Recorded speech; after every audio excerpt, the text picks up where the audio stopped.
Assalamualaikum guys, welcome back. Macam mana kau sebagai seorang manusia kan boleh buat macam-macam benda yang manusia normal, manusia yang ada empathy takkan tergamak nak buat walau satu pun. Honestly aku cakap dengan korang, otak aku masih lagi tengah nak proses satu persatu apa benda yang jadi ni.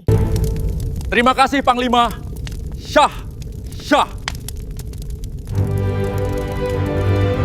Kalau sebelum ni kita dah dapatlah keputusan berkenaan dengan rayuan Rosmaini Rauf dekat mahkamah yang mana dia didapati bersalah laukkan isteri dia sampai koma pada tahun 2021 yang mana keputusan rayuan tu katanya dia diperintahkan untuk jalankan hukuman penjara 14 tahun yang mana hukuman tu ditop up, dinaikkan berbanding dengan 10 tahun dekat keputusan sebelumnya.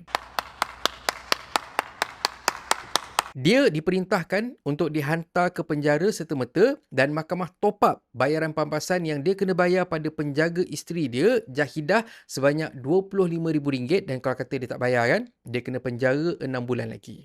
And kat situ timbul persoalan lah, 6 bulan penjara. Korang rasa dia akan bayar tak bayaran tu? Aku tengok ramai juga sebenarnya yang rasa hukuman yang dia kena tu macam ringan sangat sebab 14 tahun je and pampasan pun cuma RM25,000 saja berbanding dengan apa yang Jahidah dan keluarga dia kena lalu akibat silhabau ni. Betul. Tapi dalam masa yang sama, kita semua berharap akan ada hukuman tambahan dekat Mamat ni memandangkan ada lagi perbicaraan lain pasal dia yang akan berlangsung. Dan yes, benda tak habis kat situ je sebab pihak polis mungkin akan buka pula kertas siasatan baru berkait dengan Mamat ni yang mana dia sekarang ni tengah disiasat pula sebab sembunyikan kelahiran dengan cara menanam janin.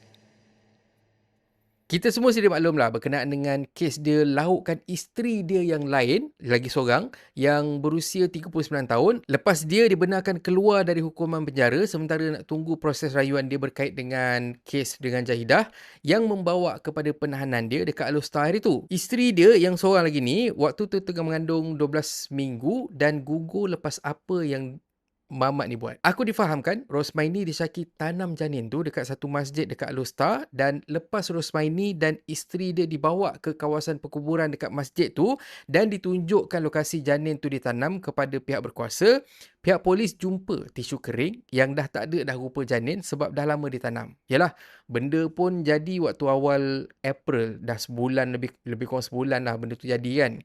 Apa pun, pihak berkuasa dah pun hantar sampel ke mahkamah forensik untuk cek sama ada dekat situ ada sel manusia ataupun tak. Dan kalau ada, polis akan buka kertas siasatan dekat bawah Seksyen 318 sebab sembunyikan kelahiran. Untuk seksyen ni lah kan, aku research kalau kata sabit kesalahan, dia boleh dikenakan hukuman penjara 2 tahun, denda atau kedua-duanya sekali. Wallahualam lah kan, aku bukan nak backup Mamat ni. Aku memang benci perbuatan dia dan korang sendiri boleh tengok dekat dalam video-video aku sebelum ni memang banyak lah aku maki-maki dia semua kan. Tapi untuk isu kali ni tak pastilah sama ada dia tahu ataupun tak kalau kata janin yang usia macam tu memang wajib laporkan pada pihak berkuasa ke macam mana. Jadi rasanya elok kita tunggu pihak berkuasa siasat pasal benda ni. Kalau kata ada kesalahan kan, kita memang harap yang mahkamah akan perintahkan ataupun akan bagi hukuman maksimum yang dijalankan berasingan dan bukan serentak dengan hukuman yang ada sebelum ni. Setuju tak?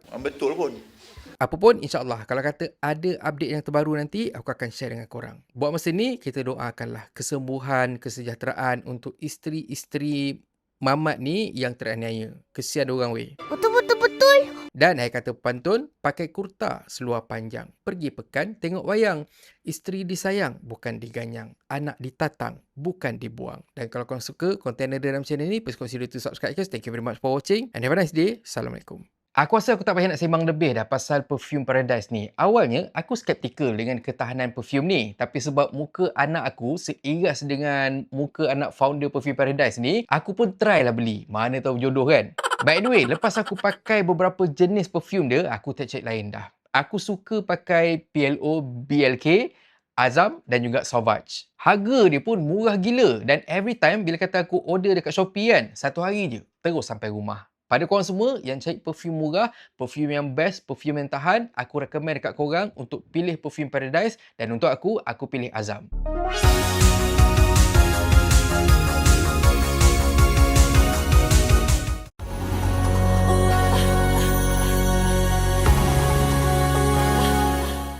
के माँ से ले बोल माँ